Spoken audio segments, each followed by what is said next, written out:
Well, good afternoon, Maple Drive Presbyterian Church family. This is, of course, Craig, your pastor, and recording this video in order to communicate to you the decisions that we as your session have reached regarding the current situation that we all find ourselves in the coronavirus outbreak. Let me first acknowledge with you, or perhaps communicate for all of us, the way that we're feeling about the situation that we're in.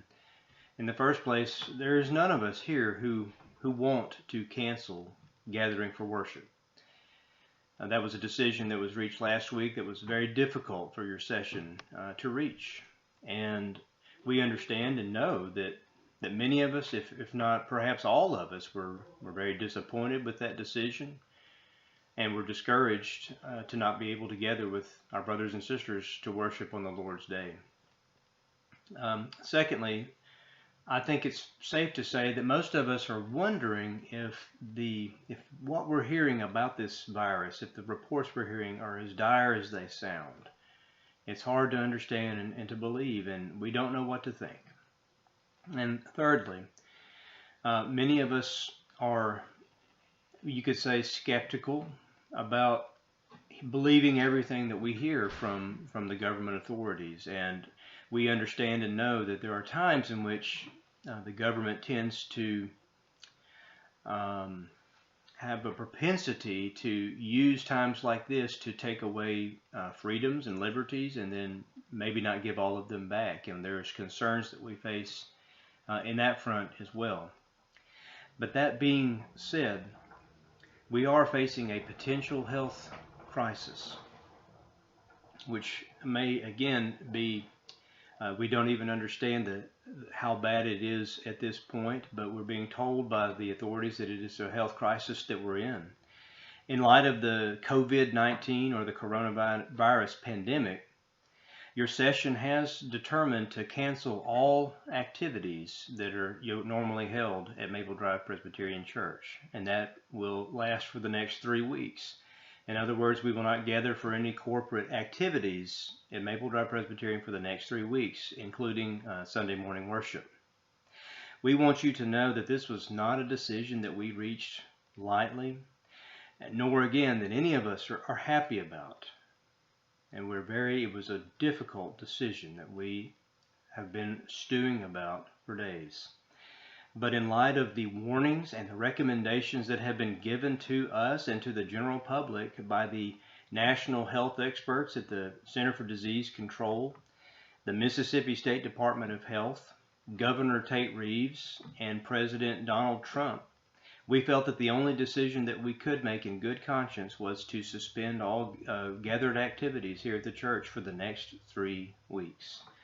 After all, I just want to remind you that your session is not made up of a panel of doctors. We're not epidemiologists, and we are simply not competent to dispute what we are being told by experts in these fields. And they are telling us that we are facing a real and growing threat to the safety and well-being of our people.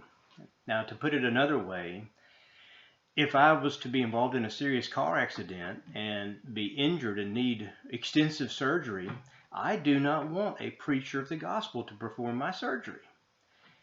I want a trained, certified surgeon who knows what he's doing, who has competency to do that surgery to bring me back to health.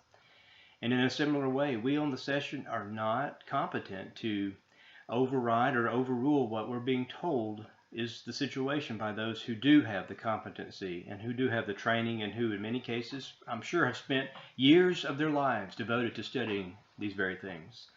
And we are convinced, that is, your session is convinced, that the best way for us to love and to shepherd you as the sheep of the Lord Jesus Christ, whom he has called us to serve, is by submitting to the recommendations of the governing authorities who God has appointed over us as a means of blessing and provision. That is the intention of the government.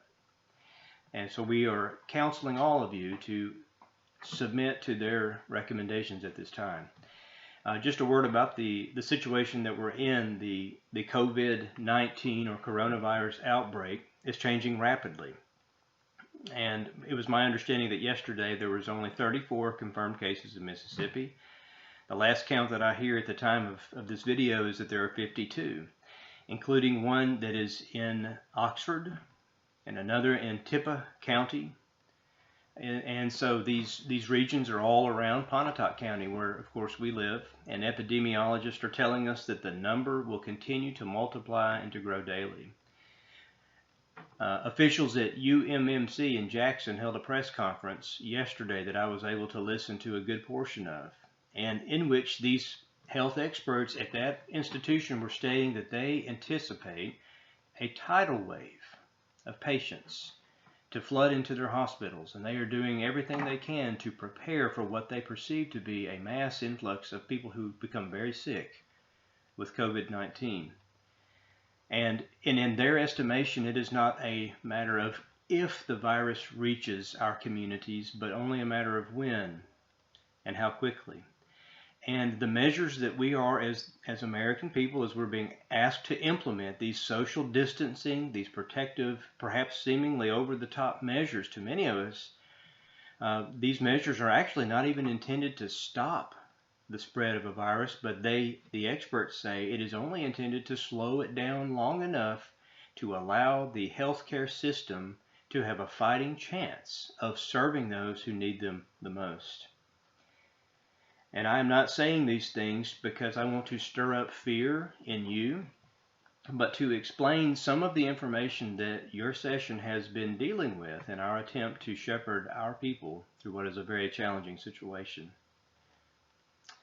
In canceling our services, we are joining ranks with a vast majority of the other churches, especially I know for sure in the PCA, because I've been talking with other pastors. I've been reviewing the statements that they have issued on their websites and so forth, and the vast majority of PCA churches are doing the same as we are. And the same is true of many local congregations in the Pontotoc area. And it's not just churches. My friends, of course, as you know, schools and sporting events, restaurants, tourism. I've heard it said that Disneyland has closed its doors and is actually sacrificing billions of dollars by remaining closed for this particular season. All of us are being asked to make sacrifices in the way that we live, changes that are hard and unpleasant to help deal with this situation. And the churches have been called to do the same. And I want to remind you of the principle that Christians of all people should be willing to sacrificially love our neighbors. And let us remember what the Apostle Paul said in 1 Corinthians 13:5, as he said, love does not insist on its own way.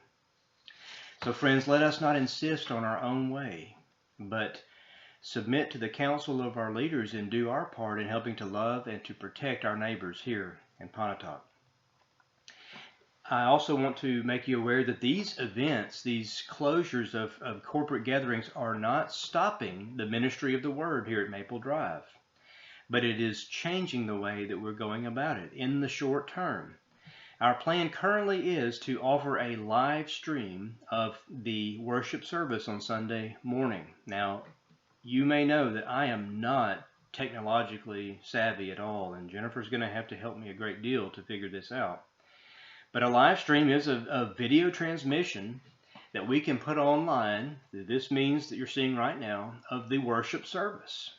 And our hope and plan is to have that broadcast of our regular worship service, although it will be a shortened, modified service, available at around 11 o'clock on Sunday morning for live stream. And so we are urging you as our people to gather around a device in which you can view this. And we hope to send out via email probably a worship packet, if you will, in which we are going to provide the lyrics for one or two hymns, and urge you to gather in your homes as families to participate in the distance, as it were, with this worship service that you'll be viewing online.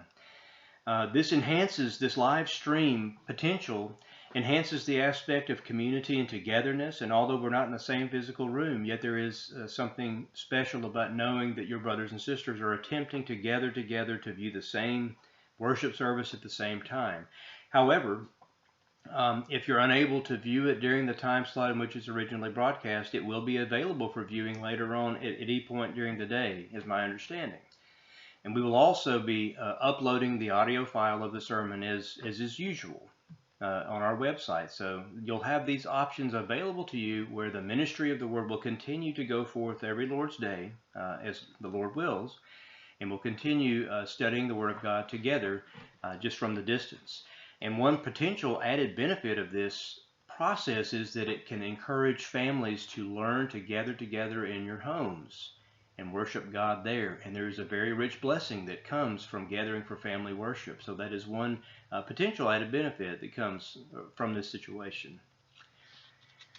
We are also considering offering a midweek live stream of our prayer group, perhaps offering a brief devotional from the pastor, a brief message, and then an issuing of what all the prayer requests are, and then asking those who want to participate in that time slot, that 6:30 to 7 time frame, to devote ourselves to prayer for those who are on our list. And as you know, if you're a member here at Maple Drive, there are a good number of people who do need our prayers, and so that may be something that is next Wednesday going to be offered. It remains to be seen if we can work out the technology.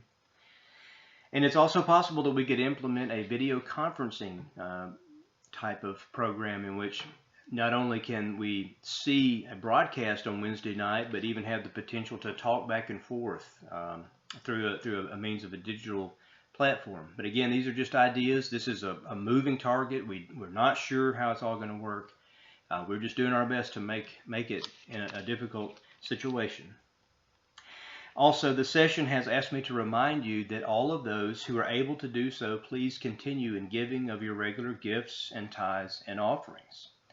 It would be easy to forget that in a time when we're not gathering and seeing the collection plate passing down the rows, that the church will continue to have financial obligations, bills to pay, and missionaries to support, and none of those obligations are going to disappear because we're not able to gather. And so we are just encouraging you to remember to give those gifts and offerings to the church as you're able to support the work in the ministry of the church.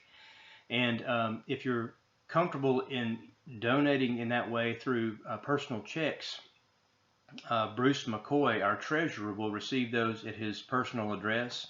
If you do not have Mr. McCoy's personal address, then we will provide that for you through an email. We are also looking at the possibility of setting up an electronic system. The PCA has offered to help churches in our situation to set up a way to donate gifts and offerings online. So that may well be coming as well. Now finally, I want to stress again that these decisions are not fun. We did not want to do it. Our hearts are heavy, and we know that your hearts are heavy. It is grieving to even consider the possibility of not gathering to worship the Lord. And I want to remind you that we are not in some sense failing as Christians or submitting to government pressure that is evil. We are not being persecuted for our faith, my friends. We are being called upon to sacrifice our normal way of living for a season in order to preserve the lives of our neighbors. It is a big sacrifice. It is a painful one. But yet, again, as Christians, we ought to be leading the way and not insisting on our own way, but putting the needs of others first. And as we gather in our homes, we are offering praise that is acceptable to God. We are honoring the Lord's Day if we do so. Is it the same as gathering for public worship? We will all agree that it is not. It is not a replacement for public worship. This is in no way desirable, but it is, in the situation we find ourselves, the best path forward that we can determine at this time. And it is also what the vast majority of our brothers and sisters in Christ are doing, is going to this live stream potential in order to continue the ministry of the Word while at the same time heeding the lawful recommendations of our governing authorities. And so I want to remind you, if you're disappointed, if you're discouraged and upset, we understand. And we are here for you. If you have any questions or concerns, either I or any of the elders in the church are here for you to field those, to talk it through with you. We understand that this is not what anybody wants, but these decisions are being made out of love. And I hope that you understand your session loves you. We are concerned for your well-being. We are charged before God to give an account for the way that we shepherd the people of Jesus Christ. And this is a time in which we not only are concerned with the spiritual well-being, but the physical well-being as well. And this is the path forward that your session has determined is the only way with good conscience that we can lead you in this season. And I want to just close by reminding you, please remember to pray for one another, for your church leaders, for the nation, and for folks around the world as all of us learn together what it means to walk through this season together.